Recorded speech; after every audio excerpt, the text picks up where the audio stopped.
নমস্কার আমার প্রিয় শ্রোতা বন্ধুরা, আমি বৈশাখী। শিল্প সাহিত্য বাই বৈশাখী চ্যানেলে সকল শ্রোতা বন্ধুদের স্বাগত জানাই। কেমন আছেন আপনারা? আশা করি ঈশ্বরের কৃপায় সকলেই কুশল মঙ্গলে আছেন। বন্ধুরা, একাধিক পুরুষ নামক একটি গল্প আপলোড করা হয়েছিল।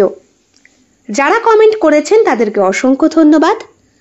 যারা গল্পটি শুনেছেন, লাইক করেছেন এবং শেয়ার করেছেন সেই সমস্ত শ্রোতা বন্ধুদেরকেও অসংখ্য ধন্যবাদ।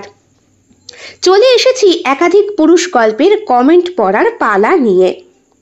দেবাশিস হাজরা লিখেছে, খুব সুন্দর দিদি, থ্যাংক ইউ দেবাশিস।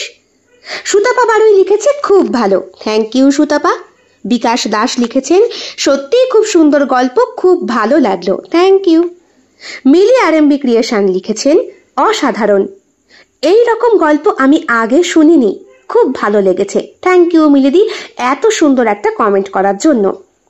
শ্রদ্ধা দাস লিখেছে, অসাধারণ, জাস্ট অতুলনীয়, কেন কোনো কেউ এমন লিখতে পারবে না, 100% গ্যারান্টি দিয়ে বলতে পারি, অসাধারণ, থ্যাংক ইউ।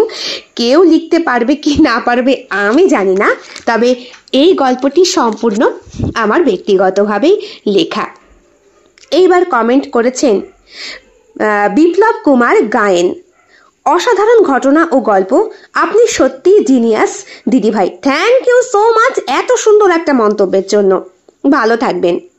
মনোজ নাথ লিখেছেন, অসাধারণ গল্প উপহার দিলেন ম্যাডাম, খুব ভালো লাগলো, মন খারাপ থাকলে আপনার গল্প শুনেই মন ভালো হয়ে যায়, আপনি ভালো থাকবেন ম্যাডাম। বসিরহাট, আপনিও খুব ভালো থাকবেন মনোজ বাবু, ফ্যামিলি নিয়ে অবশ্যই সুখে দিন কাটান, এটাই প্রার্থনা করি। আর থ্যাংক ইউ সো মাচ এত সুন্দর একটা মন্তব্য করার জন্য। আশা করি আগামীতেও আপনি গল্প শুনে জানাবেন কেমন লেগেছে। স্কাইনুল লিখেছে, অসাধারণ লিখেছেন দিদি, থ্যাংক ইউ। বন্দনা চক্রবর্তী লিখেছেন, অসম, ধন্যবাদ। আপনার শরীর এখন ভালো আছে তো? আশা করি ভালোই আছে। এসকে ময় লিখেছে, আসলেই তোমার গল্পে একটা আলাদা জাদু আছে, আমি তোমার গল্পের ভিতরে হারিয়ে যাই, থ্যাংক ইউ। সুচেতা পাল লিখেছে, দিদি আগের দিন কমেন্টগুলো পড়ার ভিডিও দাওনি? হ্যাঁ দিয়েছি, বোধহয় তুমি কমেন্ট একটু পরে করে ফেলেছ, অর্থাৎ আমার ভিডিও আপলোডের পর। যাই হোক, আজকে তো পড়ছি। আমার নামটা কিন্তু ভুলে যেও না, নতুন গল্প লিখলে দেবে বলেছিলে তুমি, আমি জানি তোমার মনে থাকবে, তাও বললাম ভালো থেকো। তুমিও একদিন অনেক বড় জায়গায় পৌঁছে যাবে দিদি, অনেক ভালো লেখো তুমি, তোমার গল্পের ক্যারেক্টারের সাথে তোমার মিল আছে অনেক দিদি, তোমার গল্প অনেকজনকে ঘুম পাড়িয়ে দেয় সত্যি, thank you so much Sucheta.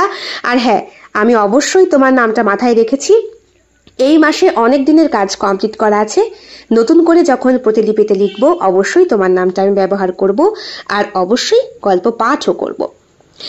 Comment করেছে সুশান্ত রয়, ওকে, থ্যাংক ইউ।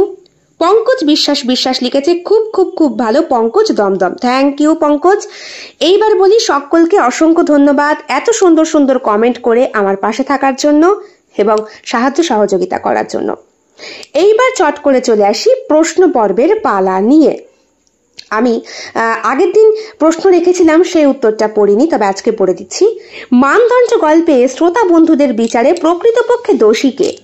যারা ভোটিং করেছেন তাদের ভোটিং এ লেখক এবং পুলিশ দুজনেই ইকুয়াল রয়েছে, আর যারা লিখেছেন তারা হলেন সুজাতা মল্লিক এবং মিলি আরএমবি ক্রিয়েশন। লেখক, হ্যাঁ লেখকই সঠিক উত্তর আমার কাছে, আপনাদের কাছে হয়তো পুলিশ হতেই পারে। একাধিক পুরুষ এই গল্পে নায়িকার জীবনে কতজন পুরুষ এসেছিলেন? যারা যারা উত্তর দিয়েছেন তাদের মধ্যে সকলেই 3 জন সঠিক উত্তর দিয়েছেন, থ্যাংক ইউ। আশা করি আগামী দিনে এই গল্পে আরো অনেক ভোটিং উত্তর আসবে। বন্ধুরা অসংখ্য ধন্যবাদ এইভাবে পাশে থাকার জন্য আর এই কমেন্ট পর্বকে এগিয়ে নিয়ে যেতে সাহায্য করার জন্য। আগামীকাল গল্প আসছে অব্যক্ত, এক ভিন্ন স্বাদের অন্যরকম গল্প। ঠিক 3টায় চলে আসবে গল্পের শর্ট ভিডিও এবং রাত্রি 11টায় সম্পূর্ণ গল্পটি আপনারা শুনতে পারবেন, তাই চট করে প্রিমিয়ারটা কিন্তু জয়েন করে নেবেন। দেখা হচ্ছে আগামীকাল সম্পূর্ণ নতুন আরো একটি গল্পের সাথে। সবাই খুব ভালো থাকবেন, সুস্থ থাকবেন, ঈশ্বরের কাছে এটাই প্রার্থনা করি। অসংখ্য ধন্যবাদ বন্ধুরা আরো একবার পাশে থাকার জন্য। দেখা হচ্ছে আগামীকাল, সবাই ভালো থাকবেন।